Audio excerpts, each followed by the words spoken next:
Welcome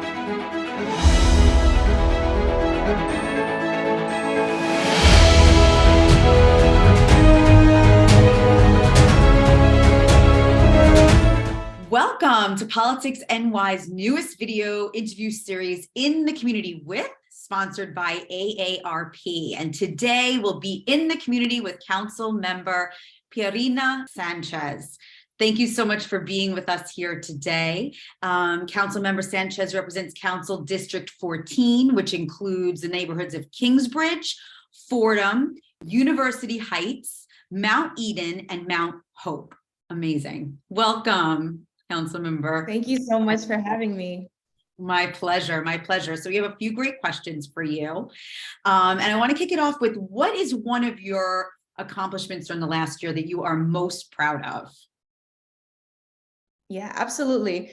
You know, I had prepared and thought about this a lot, but I honestly have to say that my proudest accomplishment this year is bringing a new human being into the world. Yeah, it has nothing to do with work, but it's so incredible, and it's changed so much of my outlook. My baby is 4 months old and keeps me up at night, and you know, he's a healthy baby boy, and it's just such a blessing to have him and have my family and my village sort of supporting me on that, but also to connect with my community in a whole new different way, to be able to connect with parents in a whole different way. And you know, I let me say that the work piece too as well, but I just have to say that's definitely the highlight of the year. And at the office, huge accomplishment. It is a huge accomplishment. And as a working mom, it's a huge working mom, even huger. No, and it's been an incredible year. You know, when I was putting together my team, the first person I hired was my chief of staff, who is an incredible, strong woman. And I had this conversation with her, and I said, you know, when I look back at 2022, when I look back at my first year in office, what I want to look back upon is that we were able to provide 5-star constituent services. That if you walked into this office, if you called us, if you direct messaged us on any social media outlet, that you were able to receive a response. And I'm so proud to be able to say that we've served over 3,000 people in our office. We, you know, remodeled our office. That was one of the very first things. So it's this beautiful, open, welcoming space. It's, you know, we got decorations up and everything, and we've been able to serve so many people who have come through our office, getting folks connected to jobs, getting folks, you know, repairs in their apartments, helping folks get one-shot deals, you know, just that, you know, grassroots on the ground support that the community was needing. I'm very proud to say we were able to provide, and we did that with an amazing team at the office who loves District 14, and I look forward to continuing that in the new year. Wow. Wow. So not only have you embraced motherhood, but you've really embraced your constituents quite literally. Absolutely. Absolutely. With a new perspective. For sure. For sure. Never to be changed back again. So what is the number one, I'm sure you hear a lot of issues, but what is the number one issue you hear most from your constituents?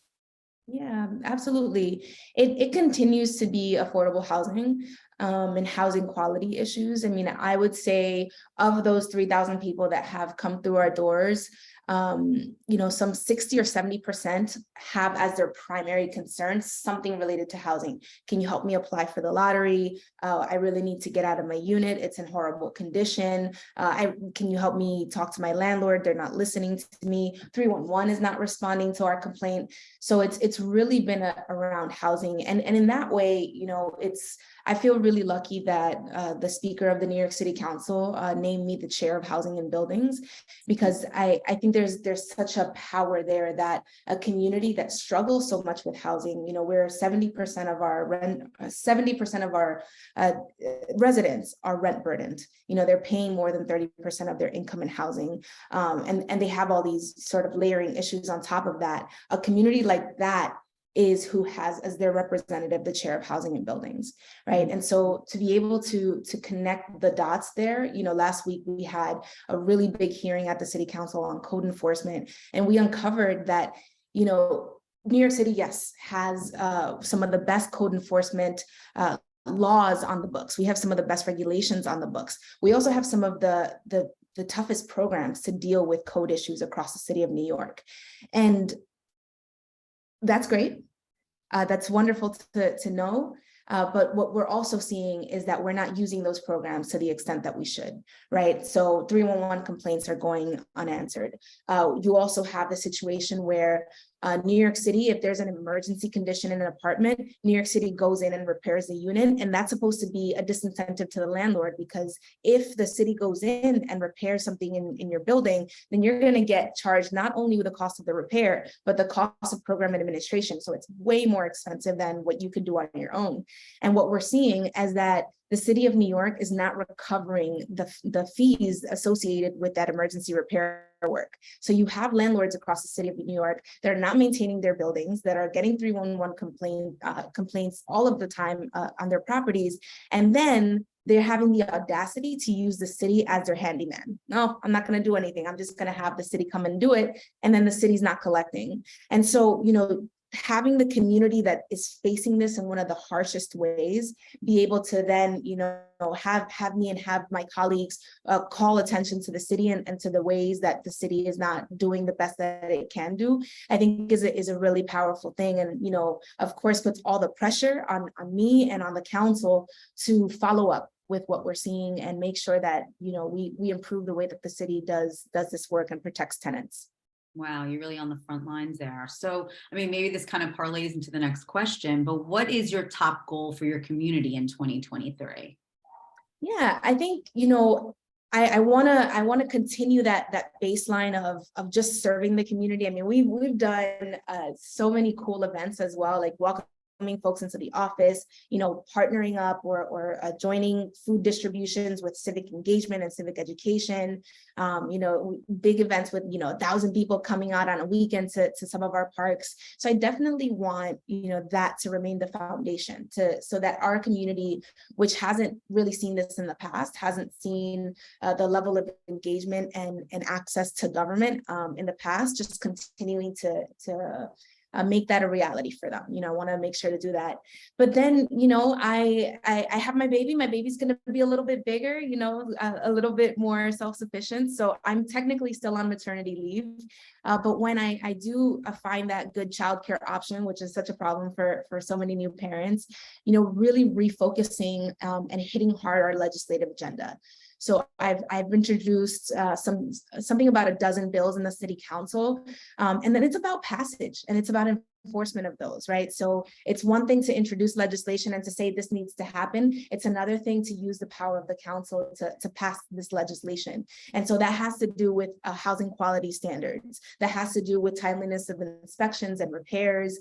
And it also has to do with, and this is sort of my dream bill, and I'll foreshadow it for everyone here who's tuning in, but there's a lot of power that the city has when it comes to real estate and when it comes to land use. And one of those powers that the city of New York has that the city really exercised in the 1980s, 70s, and 80s when we were going through a fiscal crisis, the Bronx was burning. That power was to foreclose on derelict properties. So properties that owed a lot of, property taxes, water and sewer liens, that had a lot of violations. The city actually went in and foreclosed on them, took ownership of those properties, and turned them in most cases, turned those properties into cooperatives, right? Those are the HDFCs that we have today, right? And so this power that the city really exercised in the 70s and 80s, as a sort of, we were up to here, right? Like the city was really, needing to figure out how are we going to turn this city around? How are we going to make sure that we don't have abandoned properties? That's a power that we use to create the co-ops that we have today. We haven't used the power to foreclose on properties for those reasons in that way since about the 70s and 80s. We have the lien sale here, which is going to be reformed, and third-party transfer there, but we really haven't, used that power in the way that we can. So looking at the housing crisis, looking at how many people are struggling, including in my district, how many people are struggling with affordability and quality, looking at that power that the city has, and then looking at the 10,000 properties in the city of New York that are functionally, in many ways obsolete, like their landlords are not taking care of them. You have over 100,000 households living in these terrible conditions. So in 2023 and beyond, just using the city's power to turn buildings around and to put more properties into perpetual affordability and good quality. Wow. Wow. Fantastic. Fantastic goal. So I have a rapid fire question for you. I would love for you to name a person or a team that you've worked with over this past year that you'd like to give a shout out to, someone who maybe isn't typically recognized. Who would that be, or what group would that be? Yeah, absolutely. I know there's a lot. I know there's a lot you want to name right now, but we're gonna. I'm gonna get in trouble. we're not allowed to have favorites. We're not allowed to have favorites. But unrecognized, I have to say, there's this group of young people up in the Kingsbridge section of my district. They must be in their like 20s, early 20s, mid 20s, a few in their early 30s. Young people don't have any funding and support from government, city, state, or federal. They just got their 501c3 status. So they're really nascent, but they have been organizing know your rights trainings, community food distributions, getting people out, painting benches in the park to try to get their park to look nicer and be a more welcoming space. And so I have to say, Theory 9, they're called Theory 9, and they're a couple of young people, Shakir, Zeke, they're young women, young men who are really taking the community into their own hands and showing that leadership. I think it just gives me so much energy to do what I do, to know that there are folks that really care and really want to give everything that after work. They do it after work, and after they take care of their kids, they bring their kids out sometimes, but they really care about the neighborhood, and it's just such a beautiful thing to see. Wow, that's incredible. Thank you for putting the spotlight on them. So now I have two questions from our sponsors, AARP New York.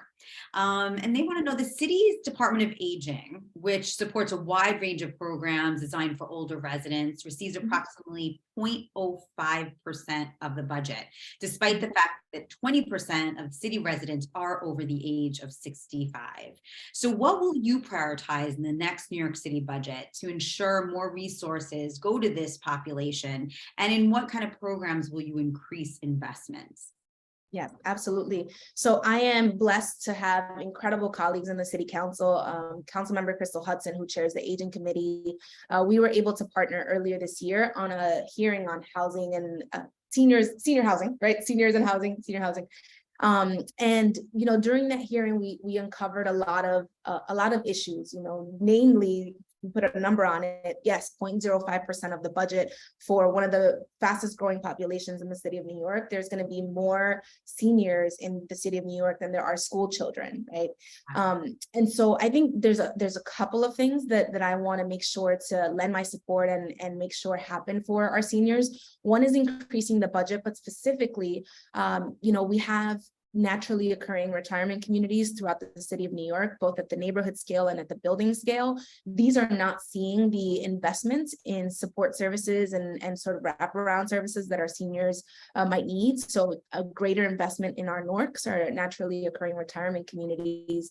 And for me, I have a senior center that is in the heart of District 14. It has been closed for, I want to say, a year and a half to 2 years at 200 West Tremont because of, leaking conditions, bad building conditions, not to go back to housing, but they were in a residential building.